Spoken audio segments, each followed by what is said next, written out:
Bonjour à tous, j'espère que vous passez une bonne journée. A priori, on apprend plein de choses. Aujourd'hui, j'espère qu'on va encore pouvoir partager des choses que vous pouviez appréhender, c'est-à-dire, est-ce que vous avez une organisation data-driven? Alors, on ne va peut-être pas vous l'apprendre, par contre, on va vous partager des enseignements que l'on retire au travers de notre observatoire de la maturité data des entreprises qu'on a lancé, mais je vous en parlerai un petit peu plus, il y a quelques années, et on a des chiffres à vous partager, des enseignements à vous partager. Donc aujourd'hui, rapidement, je me présente, Gaël Philippe, je suis le président de la société Datasulting. Donc comme son nom l'indique, on fait du conseil dans la data et on accompagne des entreprises plutôt de taille intermédiaire, PME, ETI, sur ces sujets-là. Camille, qui nous représente également aujourd'hui, vous parlera plus largement des enseignements de l'Observatoire et c'est elle qui prendra la parole juste après, et directrice data chez nous. Et puis je laisserai la main à Florent pour également présenter ADN Ouest, qu'il représente. Merci. Donc, moi, je suis Florent Duval. Je travaille pour le Crédit Agricole Atlantique Vendée. Avec mon équipe, on a une mission un peu particulière puisqu'on porte la voix des 39 caisses régionales sur leur offre de services data et on les accompagne dans leur utilisation et dans la mise en place de la gouvernance de la donnée. En parallèle, donc, le Crédit Agricole Atlantique Vendée est adhérent d'ADN Ouest et donc au sein d'ADN Ouest, je travaille avec la communauté data et IA au sein d'un groupe qui s'appelle l'entreprise Data Manager. Et tous ces sujets de maturité data, de ce qu'on peut faire avec la donnée, en quoi ça peut nous aider à nous améliorer et à nous transformer, eh bien ça nous intéresse. Et je vais vous expliquer pourquoi on est là avec ADN autour de cette enquête de maturité. Merci Florent. Alors simplement, pour revenir sur l'objet de cette intervention, on a lancé il y a 4 ans, en Occitanie, donc pas chez vous, mais plutôt du côté de Montpellier, une enquête pour aller comprendre un petit peu quels étaient les enjeux autour de l'usage de ces données dans les entreprises. Parce que tout le monde parle de big data, en ce moment on voit, il y a plein de choses qu'on voit technologiquement parlant, mais il y a un premier frein que rencontrent les entreprises qui sont liés à la culture même de l'entreprise sur ces fameux usages. Donc il y a des enjeux qu'on veut relever dans l'entreprise, comment mieux piloter à l'aide de données, comment mieux exploiter finalement ce minerai dont tout le monde a conscience. Mais de l'autre côté, il y a aussi des freins liés à la culture du changement, liés à des réticences du comité de direction, liés à un manque de temps, de connaissances, etc. Et l'enquête vise à faire ressortir l'ensemble de ces éléments. Donc là, on en est à notre 4e édition. On a fait un focus plus particulier sur la Loire-Atlantique avec l'aide d'ADN Ouest pour relever des indicateurs locaux. On a une quinzaine de partenaires. Alors la spécificité, c'est que pour ne pas faire ça seul, on est accompagné de partenaires publics et privés qui nous permettent aussi d'adresser un large panel d'entreprises répondantes. Et on s'intéresse à 5 piliers. Alors on va beaucoup parler de maturité data des entreprises. Et les 5 piliers qu'on a été explorés, c'est le potentiel data de l'entreprise. Voilà, elle a des logiciels, un certain nombre de connaissances. Quel est ce potentiel de data à exploiter? La stratégie, est-ce qu'on a mis des actions en œuvre? Est-ce qu'on a structuré cette démarche autour de l'exploitation des données? Les compétences, quelles sont mes ressources? Quelles sont mes capacités à traiter ces données? La gouvernance, est-ce que je me suis organisé? Est-ce qu'il y a des rôles clairs? Est-ce qu'on a mis en place un cycle de vie de la donnée qui est clair? Qui s'occupe de la qualité des données, etc. Donc ça, c'est des sujets qu'on explore. Et bien entendu, la culture dans l'entreprise. Est-ce qu'on sensibilise? Est-ce qu'on forme? Est-ce qu'on accompagne les ressources de l'entreprise pour mieux exploiter ces données? Alors, comme je le disais tout à l'heure, à travers les premiers travaux qu'on a menés, c'était en octobre 2021, on avait fait un premier événement justement avec ADN Ouest autour de tous ces sujets de la data, des retours d'expérience qui avaient montré comment on pouvait l'utiliser à la fois autour de données clients ou par rapport à des données plus industrielles. Et à l'issue de ce premier événement, on s'est dit que pour pouvoir continuer effectivement à accompagner et à être pertinent dans les sujets qu'on pouvait traiter au sein de l'association, ça pourrait être intéressant de lancer une enquête de maturité. Ce qu'on a fait. Sachant que l'enquête de maturité, c'est à la fin une fin, un moyen, c'est-à-dire que ça permet de voir où on en est, de se mesurer, etc. Mais c'est aussi un moyen de pousser un certain nombre de questions, finalement d'orienter et de partager les sujets qui nous paraissent d'importance. Voilà. Et donc, on a eu quelques échanges avec l'Observatoire de la maturité data des entreprises. Et en juin, on a décidé avec ADN de monter un partenariat et de s'associer. Et donc, on l'a diffusé auprès de nos adhérents. Et on est très curieux de voir ce que ça peut donner effectivement sur notre territoire, dans l'ouest de la France. Et on a besoin de ça finalement pour continuer nos travaux. Je vais laisser la parole à Camille qui va nous expliquer comment ça fonctionne. Merci. Allez, le premier chiffre issu de l'Observatoire, c'est 85%. Qu'est-ce que c'est que ce chiffre? C'est tout simplement 85% des répondants à l'enquête qui sont convaincus que la data peut les aider à booster leur activité. Donc oui, il y a encore quelques non convaincus. Je pense que dans la salle, on est plus proche des 100% par contre. Alors, la data, on en parle beaucoup. On entend beaucoup toutes les success stories, on en parle beaucoup aujourd'hui. On nous dit que ça va pouvoir nous permettre de mieux connaître nos clients, de développer de nouveaux services, d'innover, donc de booster notre activité, d'innover, tout ça. Donc plein de choses grâce à la data. Donc forcément, quand on entend tout ça, ben on a les yeux qui brillent. C'est la première étape, c'est la prise de conscience, c'est le début. Qu'est-ce qu'on attend? Pourquoi on n'y va pas? Une fois qu'on s'est dit ça, on est entreprise, on est convaincu, on sait tout ce qu'on peut faire avec la data, on veut y aller, on monte dans le wagon. Est-ce que vous reconnaissez ces personnes? Ces personnes, ce sont tous vos collaborateurs quand vous allez leur parler data, il faut y aller, c'est important. Il y a ceux qui vont être à fond avec vous, qui sont convaincus aussi, qui trouvent même que vous n'allez parfois pas assez vite.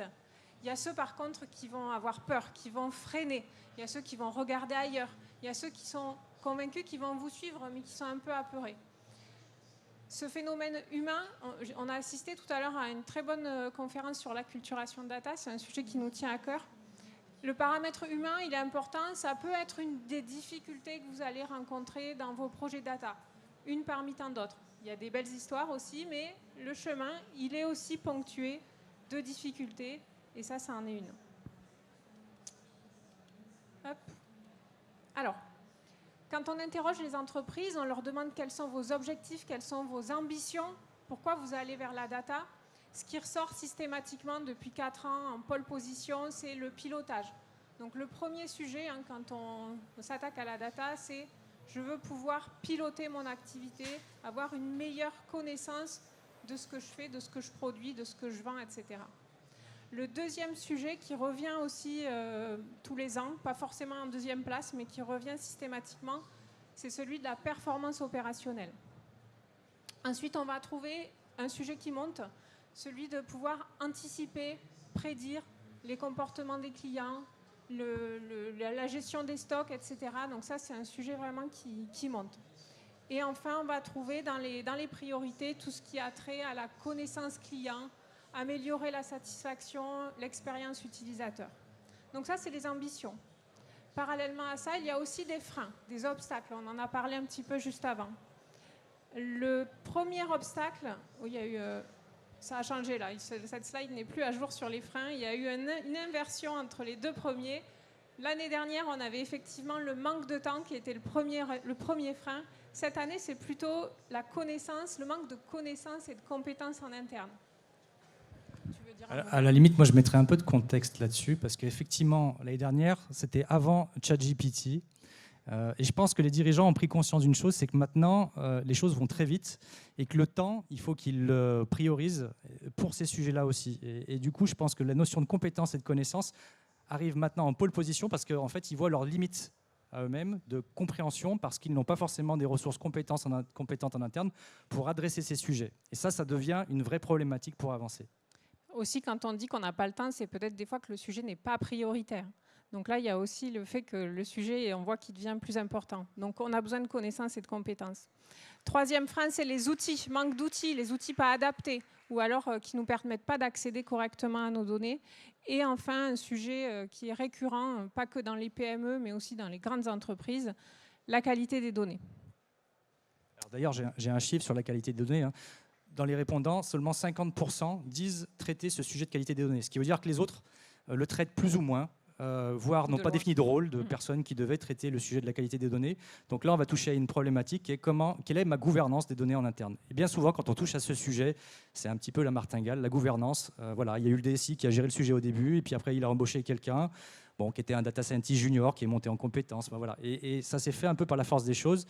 Par contre, la structuration des rôles n'est pas toujours très claire, et ce qui peut expliquer quelquefois on a un faible suivi de cette qualité des données. Les sujets qui montent aussi parmi ceux qui sont cités, on a donc la gouvernance, l'éthique des données et l'open data. Donc 3 sujets aussi qui gagnent en importance dans l'enquête. Alors on a dit manque de connaissances, manque de compétences. Quand on va regarder plus en détail sur ces chiffres-là, Aujourd'hui, c'est 53% des répondants qui déclarent avoir internalisé des compétences, des métiers data. Hein. Il y a aussi une manque de connaissances sur ces sujets data. On ne sait pas toujours bien de quoi on parle. On le voit, nous, on intervient chez des clients, on a besoin de les acculturer sur le qui fait quoi, quand recruter tel profil. Et c'est des sujets qui sont importants. Sur la connaissance client, on a aujourd'hui encore un décideur, un dirigeant ou un cadre dirigeant sur 2 qui n'a pas des connaissances data développées. Et on sait que c'est important, cette connaissance data, parce que c'est ces décideurs qui vont initier les projets. On a besoin de sponsors. Donc c'est important qu'ils sachent où aller. On a même des exemples réguliers de personnes qui doivent mener des projets data, qui disent mon premier boulot, c'est d'aller convaincre la direction de l'intérêt de mener ce projet, parce qu'il a un impact sur les enjeux dans l'entreprise. Voilà, on a parlé des enjeux, pilotage, etc. Pour autant, la direction n'a pas forcément cette perception et voit ça comme un sujet technique à régler et pas forcément l'impact, voilà, la valorisation de l'impact que peut avoir ce projet-là. Ils ne le considèrent pas forcément ou ne voient pas forcément les différentes interactions qu'il va falloir y avoir dans l'entreprise pour le mener à bien. Et au niveau des collaborateurs, c'est encore plus de la moitié des collaborateurs qui ont un niveau de connaissance faible sur ces sujets. Donc encore du travail là-dessus. Alors tout ça pour dire quoi? Pour dire qu'on a 85% de convaincus, c'est bien, mais derrière, on a uniquement un quart des entreprises qui déclarent être en mesure d'exploiter correctement leurs données. C'est du déclaratif, hein, mais donc on a 3/4 d'entreprises qui ne sont pas satisfaits encore de la façon dont ils arrivent à valoriser leurs données. Le message qu'on fait passer ici aux entreprises, c'est que malgré toutes les success stories qu'on entend, nous, les clients, les entreprises qui viennent nous voir, elles nous disent « je suis à la bourre, il faut faire quelque chose ». Non, on n'est pas en retard. Il y a encore, dans toutes les entreprises, même les très grandes, il y a encore plein de choses à construire. Donc les entreprises ne sont pas en retard. Il y en a très peu qui sont très avancées. Pour autant, le chiffre progresse, les 24%, parce qu'il y a 2 ans, on avait 15%, oui. L'année dernière, on a eu 19%, cette année, 24%. Alors, c'est peut-être lié au panel aussi. On a fait une enquête sur les gens de Loire-Atlantique, qui sont peut-être plus avancés. Mais en tout cas, on voit que ce chiffre progresse malgré tout. Alors, on aime bien représenter le chemin de la maturité data avec cette courbe qui nous est donnée par Dunning-Kruger, avec, on l'a vu tout à l'heure, on prend connaissance des sujets, on voit tout ce qu'on peut faire avec, on a les yeux qui brillent, on est en confiance, on y va. On commence à monter dans le wagon, on est confronté aux premières difficultés. Donc on voit que c'est un chemin de maturité qui est long, qui est semé d'embûches, mais aussi de plein de belles histoires et de beaux succès. Et donc c'est un chemin qui va aller tendre vers la maturité, l'entreprise data-driven, en montant en compétences, en travaillant sur le long terme. Et la question, c'est est-ce que ce chemin est à un bout, à une arrivée? Non, il y a toujours quelque chose à faire. Alors, est-ce que le Graal, c'est d'être data-driven? Ça veut dire quoi, est-ce que c'est une fin en soi? C'est une bonne question. Mais du coup, qu'est-ce que ça veut dire être data-driven? Alors, on va vous mettre à contribution, si vous le voulez bien. On va vous demander de scanner le QR code ici ou de vous connecter à slido.com et de rentrer le code qui est juste dessous. Mais vous pouvez juste scanner le QR code. On va vous demander, pour vous, c'est quoi l'entreprise data-driven?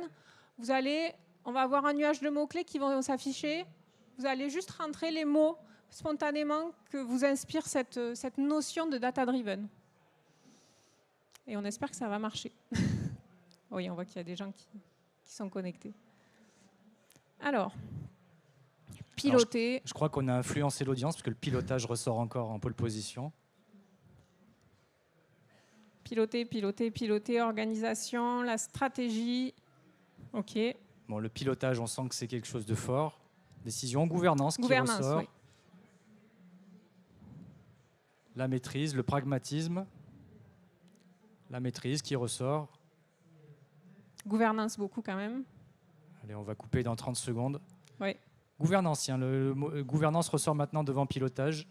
Aide à la décision, rejoint le pilotage. La maîtrise, être en maîtrise. OK. Merci beaucoup pour votre contribution à ça. Donc le tiercé gagnant. Il y en a qui font des blagues aussi. C'est le jeu. Le message ici, donc effectivement, il y a quelque chose qui se dessine là. Ce qu'on veut dire aussi, c'est qu'il n'y a pas de bonne définition de l'entreprise data-driven. L'entreprise data-driven, c'est vous, ce que vous allez en faire. Quelle est, votre vision et votre ambition dans votre entreprise. Donc finalement, chaque cas est particulier et chacun va dessiner finalement son chemin et là où il veut aller.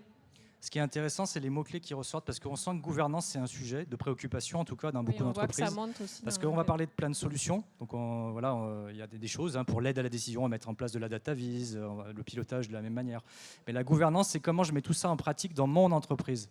Et mon entreprise peut ne pas fonctionner comme l'entreprise du voisin, donc il n'y a pas une gouvernance, il y a des gouvernances, et il faut surtout une gouvernance qui fonctionne avec les hommes de l'entreprise. Et c'est quelque part, nous, ce qu'on entend et ce qu'on voit à chaque fois qu'on fait ce petit exercice, ce n'est pas la première fois qu'on le fait, même si vous êtes les meilleurs à Nantes, c'est ce que j'ai vu dans les spectacles. Toujours à Nantes, vous êtes super. Non, ce qu'on voit, c'est qu'en fait, chacun a son interprétation. Par contre, il y a toujours des éléments clés qui ressortent, c'est les outils, la data, les technos d'un côté, et de l'autre, les hommes de l'entreprise, et comment je fais en sorte que tout ça fasse une bonne mayonnaise. Et donc, la gouvernance semble un élément clé. J'en dirai pas beaucoup plus, on n'a pas la définition idéale, on a demandé à ChatGPT, il nous a sorti plein, mais c'est pareil, elles sont difficiles à exploiter, donc on laissera celle-ci. Le message qu'on veut faire passer aussi, mais je pense que vous en êtes convaincus comme nous, c'est que la data, ce n'est pas une fin. Donc être data-driven, ce n'est pas un objectif, mais c'est un moyen au service de vos ambitions. Donc ça, je l'ai entendu plusieurs fois au cours de différentes conférences aujourd'hui. La première chose, c'est quelle est votre vision, quels sont vos objectifs, quels sont les besoins des métiers. C'est ça la finalité. Le moyen, ça va être la data. Et donc ça soulève tout plein de questions quand on se lance sur le chemin de la data. Par où commencer ? Comment continuer ? Quelle techno ? Quelle organisation ? Etc., etc. On a des débuts de réponses dans toutes les conférences aujourd'hui. Et voilà, je ne vais pas rajouter. Florent, je vais te rendre la parole pour que tu te dises quel est l'impact chez toi sur ton territoire. Oui, donc on a voulu vous donner quelques éléments de ce qui était ressorti de l'enquête pour les entreprises du territoire. Donc il n'y en a que 37 réponses en fait sur la Loire-Atlantique. La question c'était quels sont les sujets sur lesquels vous souhaiteriez être mieux informés. Alors bien sûr, c'était guidé. Il y a eu très peu de réponses autres, donc ça veut dire que les propositions qui étaient faites étaient intéressantes ou satisfaisantes pour les répondants.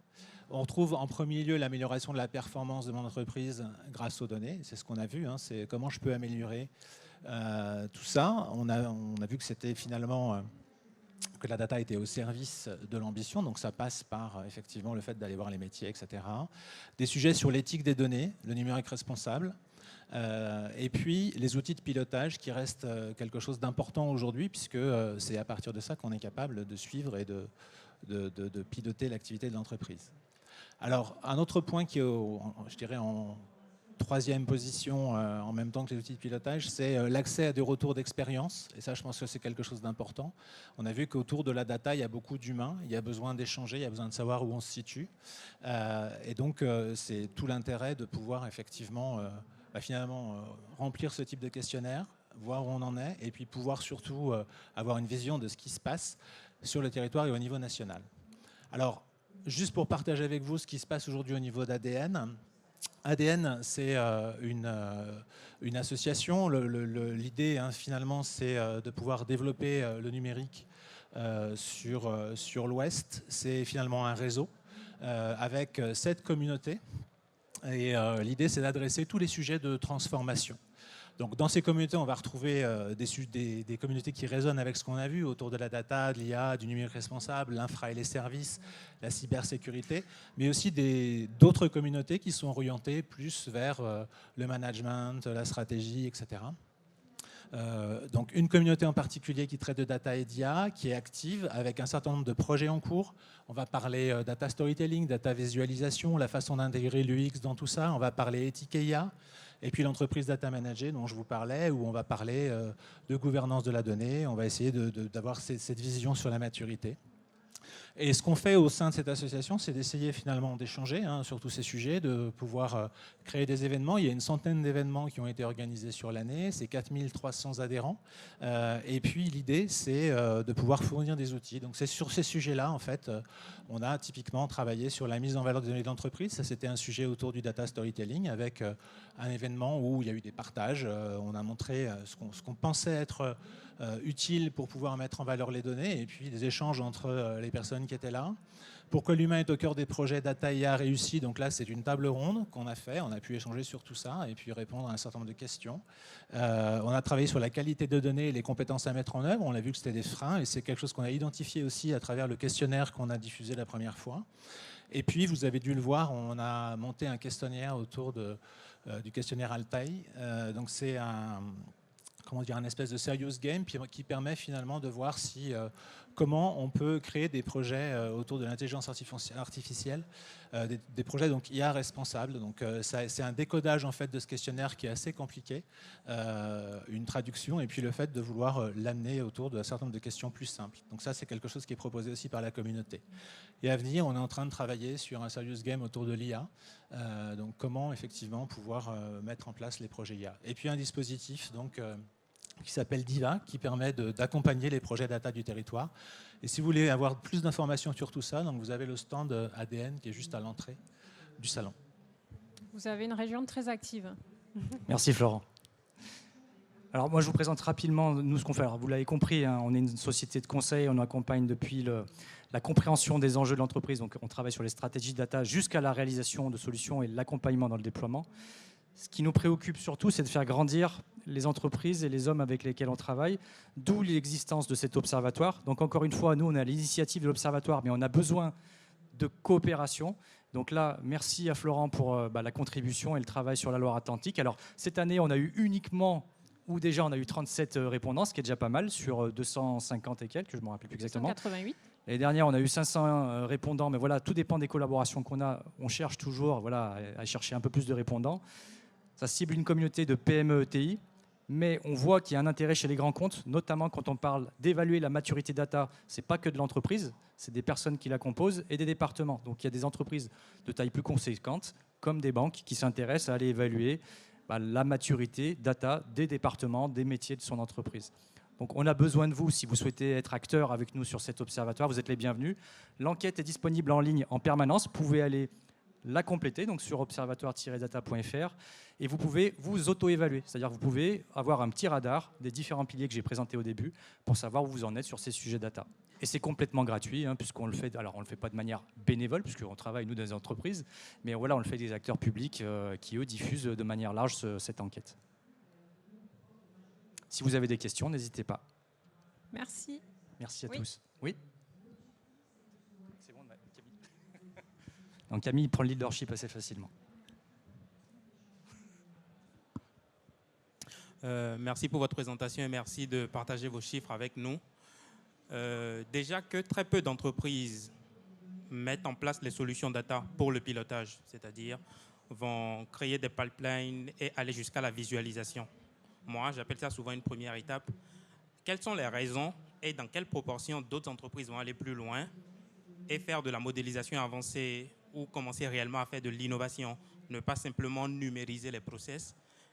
Si vous avez des chiffres là-dessus, ce serait intéressant de les partager avec nous. Ou si vous n'en avez pas, quel facteur ou qu'est-ce qui permet d'identifier une entreprise qui va aller plus loin et qui va commencer à vraiment faire des mathématiques plus poussées sur la donnée?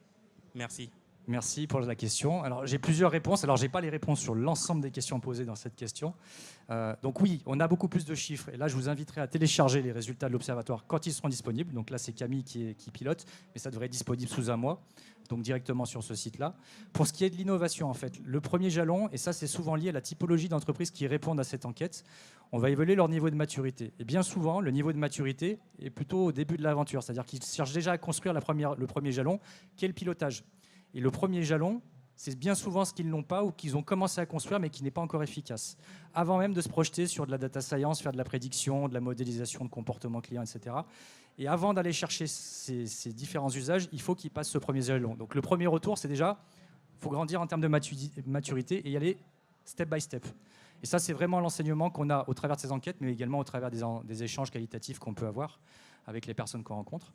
Après, il y a aussi des freins. Alors, la partie budgétaire ressort assez faiblement, mais malgré tout, on pense que des sujets comme la data science, comme l'IA, etc., ça coûte cher à l'entreprise. Et comme nous, on voit beaucoup de PME, ils ont peur d'y aller. Ce manque de connaissances, leur faible capacité d'investissement fait qu'on y va moins facilement et qu'on va prioriser d'autres sujets. Et du coup, le sujet pilotage reste quand même accessible. C'est le sujet qui est le plus accessible, le plus facile à comprendre. Je crois qu'on est au bout du temps qui nous est accordé. Et si vous avez des questions, ADN Ouest est présent à l'entrée du salon et nous, on est à votre disposition aussi pour répondre à vos questions à côté. Merci beaucoup. Merci.